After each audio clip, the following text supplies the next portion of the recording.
ఓం శ్రీమాత్రే నమః. శ్రీ లలితా సహస్రనామ స్తోత్ర పారాయణ విధి విధానాలు చాలామందికి తెలియవు. దీనివల్ల కలిగే ఉపయోగాలు కూడా తెలియవు.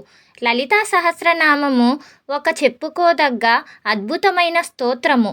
ఇది మనం అన్ని నామములు కూడా జపించకపోయినా నిండు మనస్తో మనస్ఫూర్తిగా అమ్మకు ఒక నమస్కారము చేసుకుని ఒక్క నామము జపించినా చాలు.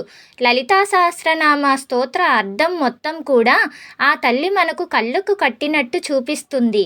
శ్రీమాత శ్రీ మహారాజ్ఞి శ్రీమత్ సింహాసనేశ్వరి చిదగ్నికుండ సంభూత అంటే శ్రీమాత శ్రీ మహారాజశ్రీ సింహాసనాన్ని అధిష్ఠించినటువంటి ఓ దేవి అని అమ్మవారు అగ్నికుండం నుంచి ఆవిర్భవిస్తుంది, అమ్మవారు వస్తున్నారు అని అర్థము.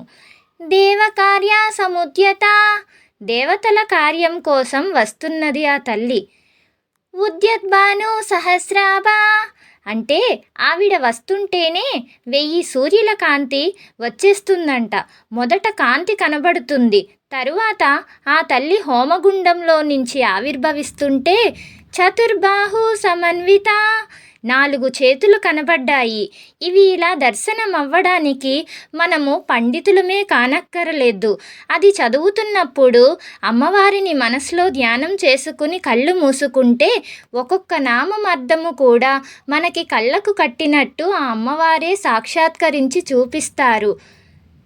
మరొక విషయం ఏంటంటే ఇది బ్రహ్మాండ పురాణంతర్గతం అని కూడా అంటారు. ఈ నామములన్నీ కూడా చెప్పుకోదగ్గనివే. ప్రతి నామము కూడా ఒక మంత్రమే. అయితే శ్రీ విద్యా సాంప్రదాయంలో 3 రకాలు ఉంటాయి. ఒకటి శ్రీచక్రనామము, 2 శ్రీ విద్యానామము, 3 శ్రీనామము. అంటే శ్రీనామము అంటే లలితా సహస్రనామము. ఇందులో శ్రీ విద్య అంటే అందరికీ కష్టమే. ఎందుచేతననగా అదొక మహాసముద్రం. పైగా విశేషించి అందులో చాలా మంత్రములుంటాయి. అవి నోరు తిరగక కూడా చెప్పకూడదు. అవి గురుముఖతః ఉపదేశములు పొందాలి.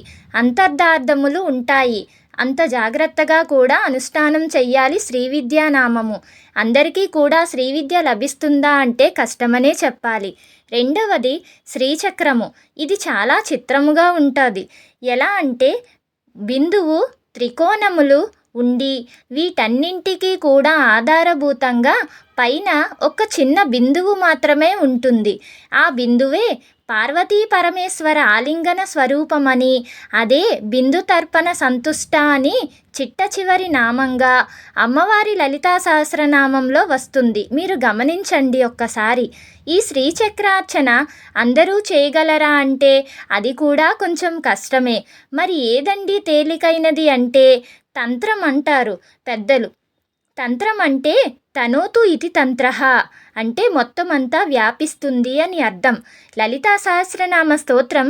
ఈ లలితా సహస్రనామ స్తోత్రం ఎవరు చెయ్యొచ్చు అని బ్రహ్మాండ పురాణంలోనే ముందుగా నియమంలేమీ లేకుండా అందరూ చేయవచ్చు అని చెప్పారు. అమ్మనామం చెప్పుకోవడానికి అర్హతలు కూడా ఏమీ అక్కరలొద్దు. నిండు మనసుతో అమ్మవారిని ధ్యానించండి. ఎవరైనా చెప్పవచ్చు. కానీ ప్రతి నామము కూడా ఒక మంత్రముగా ధ్యానం చెయ్యాలి. 1000 నామాలు కూడా చెప్పేశామా లేదా అనే కంగారుగా చేయకూడదు. ఒక్క నామము అయినా సరే నిండు మనస్సుతో అమ్మని స్తుతిస్తూ చెయ్యాలి. ఈ స్తోత్రం అయితే మిగిలిన స్తోత్రముల కన్నా చాలా భిన్నముగా ఉంటుంది. ఋషులందరూ కూడా దర్శించి అమ్మవారిని మనల్ని ఉద్ధరించడానికి ఇచ్చిన లలితా సహస్రనామ స్తోత్రం అనేది గొప్ప వరం మనకి. దేనికదే గొప్పది అని చెప్పవచ్చు. కానీ లలితా సహస్రనామ స్తోత్రంలో ఒక విచిత్రమైన ప్రక్రియ ఉంది.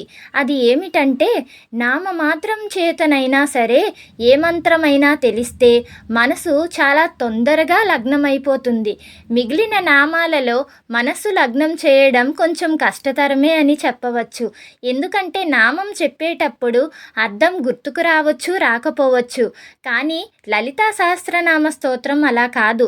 ఈ స్తోత్రం చాలా తొందరగా కేంద్రీకృతమయ్యి మనం పైకి చదువుతుంటే లోపల అమ్మవారు మనకి దర్శనమవుతూ ఉంటారు.